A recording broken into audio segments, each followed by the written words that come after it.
The problem can be framed in a number of ways. So let's look at police brutality. It's often, I think one of the fundamental issues is that we're dividing into camps of like police and protesters. And if you go on a site like Reddit, it's clear that that's the division because all of the videos over and over and over again are police brutality, police brutality, police brutality. I think that any problem that says there is a group or a person who is not me that regularly engages in a behavior that I don't engage in is probably missing something, right? Mm-hmm. So a problem should be one that is universalized such that if you had the gun and the badge and the thing, that it would also fix that with you.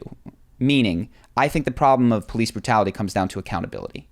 I think that unless you are someone who is like Marcus Aurelius, who comes along once in God knows how often, when you get power, you protect yourself and the people who you associate with. Mm-hmm. And when you say oversight, what you mean is the police themselves. Yes. So when the police commit a crime or a murder or whatever it might be, then the people in charge of punishing the police and investigating the police are the police. Or have allegiances that are very close to the police. Right? And that's the issue, right? And so like your argument is that any body that exists like that over time will corrupt itself. If there's no accountability, and this is part of the genius of the American system, is that there's these checks and balances, and that it is a power struggle. Because if there was any one branch of government or any one person that were able to attain all of the power, it's unless you're Marcus Aurelius, and by the way, look at the emperors to the left and right of him on the timeline. Yeah. I think there were 5 good ones in a row, they say. It corrupts. It absolutely corrupts. So I think that's the problem we've talked about. Okay, so how do you solve the issue of accountability? Not only for police officers, and I think body cams are a good way, but I do have a concern that there is a tremendous amount of money flowing into organizations like Black Lives Matter, and I don't know what sort of accountability measures they have in place to ensure that that is spent effectively well to solve a particular problem. Yeah, and so what you're saying is basically identify a problem. Police brutality, police killings, and a lack of punishment. Mm-hmm. Okay. Real problem. Solution.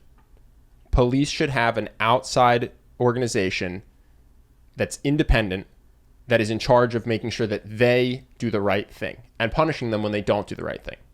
Cool. If that is what you think, which is what I think most people think, then that should be true of every organization, basically. Mm-hmm. That any organization with power should have an independent organization in charge of making sure that they use that power ethically. Yeah, and I don't know that it's that specific, but I think the question that I ask myself and that we can talk about is, in what ways do I have power that I'm not accountable? So for instance, like the way that the U.S. law is set up as a business owner, and I don't know if this is appropriate, I have a tremendous amount of power over my business. Like I can tell someone what to do, and if they don't do it, I can fire them, you know? So I wanted to ask you, do you think that that applies, and should we ask ourselves, should our workers have more power over us? Mm-hmm. Should there be a check there? Should there be a check from our audience over us? Now, clearly, there's some ways in that they can influence. They can vote with their dollars. They can do other things. But that doesn't mean that power still can't be concentrated into a few hands, which are easily corruptible because they are human. Yeah. No, and with a public organization, that's the ostensible reason for a board of directors, is that they're in charge of looking out for their stockholders, which isn't to say they're customers, right? So it's a weird dynamic, because let's say that you produce a good. The board of directors isn't looking out for the people buying that good. They're looking out for the people that bought equity in your company. Mm-hmm. But that's why they do that at a public level. At a small level, it's hard because you have to compensate your board of directors. Mm-hmm. I won't name any names, but like I have friends that are really good at business that I absolutely would love to have our board of directors. They're multimillionaires. They don't want to volunteer to be on our board or even take 1% equity to be on our board. And when Pfizer has a board, that's what they do. They just go, here's 1% equity, and they go, or 0.1% equity. It was cool. This is a lot of money. I'll be your advisor. Mm-hmm. So that's what they do at a public level. And the question is, since you can't do that at a small scale, what could you potentially do? So this is what I was thinking, and this might be too small because it's not necessarily financially tied, but could still have an impact on someone like me or you or small business owner, is I try to behave in such a way that people could tell me things. But if I look at the amount of criticism that I dish out constructively to my employees versus the amount that comes up to me, it definitely flows more in the direction of me to them than them to me. And so, okay, what I could do is, okay, everybody, it's totally cool to tell me, which does nothing because there's this power dynamic. You want to know, which is like, I used to work at a place that some of the bosses were jerks. Yeah. And what we would do is they had HR. So the way it would work is there's like higher ups in the chain, and then it goes down. I'll try to be non-specific so people can't guess. But there's an outside organization within the company called HR. They do not get told what to do by the people that are in charge of us. Mm-hmm. And then twice a year, I think it was, there'd be anonymous 360 reviews, which meant that when we were receiving, so every day we got some feedback. Hey, you fucked this up, right? But there'd also be formal feedback that would affect your bonus. They would get anonymous feedback from us as well, which would actually impact their either their bonuses or their ability to stay with the company. And it was less impactful when you're at the highest level, but there was a mid-level people. And like you couldn't get to be the highest person if everyone under you hated you. Yeah. So that's the way that you get around it. Because, hey, give me some feedback. Also, if anything really pisses me off, I'll fire you. Yeah, it doesn't work. But HR was unfireable by these people. Yeah. Now, there's a CEO at the top of this that can do whatever. Like, no one gets to review the CEO of that company. Yeah. Because if the partners don't like him, they tell HR. Yeah. HR tells him, he goes, I control all of you. Yeah. So they still had that problem. But so are there examples of... I gave you Marcus Aurelius, so I think he's a good example. When you genuinely have an uncorruptible person at the he's top, such a freak, though. For people who don't know Marcus Aurelius, most powerful man on the planet the time he was alive. And he was the emperor of a third of the world. And extremely moral, held himself to didn't cheat on his wife, high standard. In a world where everyone else is just rampaging, pillaging, having sex with random barbarians because they're less than human, they're barbarians. Marcus Aurelius was meditating. He would go home and write on the ways in which he failed, at the end of the day, and like self-reflect, and was his own harshest critic. But I think it's anyone who says I'll just be Marcus Aurelius, I think is fooling themselves because there's one of him in the history of Rome, I think. So are there examples of organizations run successfully for any long period of time? I think there are by potentially one person, because I think that I think that you can have a solid enough human, not a Marcus Aurelius, but a decent person. Sometimes you truly just have sometimes money's not your biggest motivator, right? So let's say Patagonia got started by a guy who just liked to rock climb. I don't know if he's in charge now. If they're a big public company now, things probably aren't looking good for them.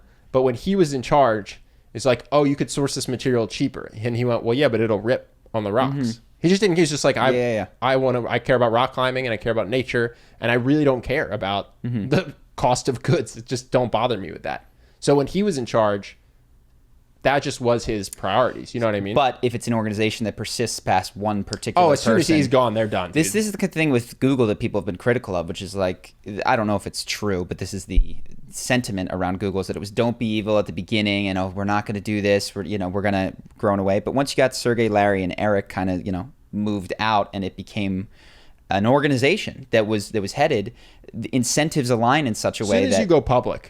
As soon as you go public, you have to act like a public company. You just lose the ability. I see what you're saying. So you have to have that board of directors because the incentives are such that they will push you in such a way to earn profit. No, the board of directors will tell you to. This is what I'm saying. Patagonia goes public. The CEO is doing like, I don't care about profit. The jeans have to handle rocks. He gets a board of directors legally, because their job is to make sure he has a fiduciary responsibility to his shareholders, which is just code for make them the most money possible.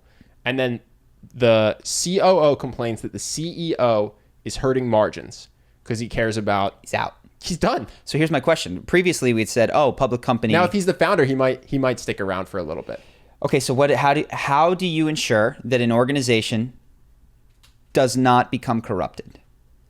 Because we just said, the value of a public company is that there's these external checks. No, I said that's how they check the CEO. Not that it's the perfect system. Yes, the board of directors make sure that CEO... A private company, though, we established, while it could be easily corrupted because there's one person at the top, is also more immune from the most ethical profit company, pressures. The most ethical company is definitely a private company. Interesting, but perhaps also the least ethical. Yeah, I think that's true. No, absolutely. Okay. Absolutely. Interesting. It's like a barbell, because now if you're a public company, you're just going to act like every public company. Whereas if you're a private company, you can act special. And special can mean really shitty, or it can mean excellently. You know what I mean?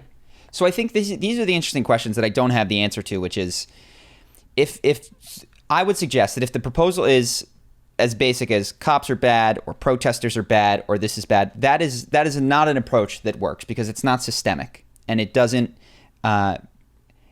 apply evenly to several different ways in which humans organize, and accept that those ways have predictable outcomes which need to be treated on a systemic level, not on a like, no, our current cops are bad in America because of our particular history and this. It's like, no, any group of people that is assembled and has power over a group that they feel is separate to them will in time separate from them and abuse that power in certain ways. Well, we also have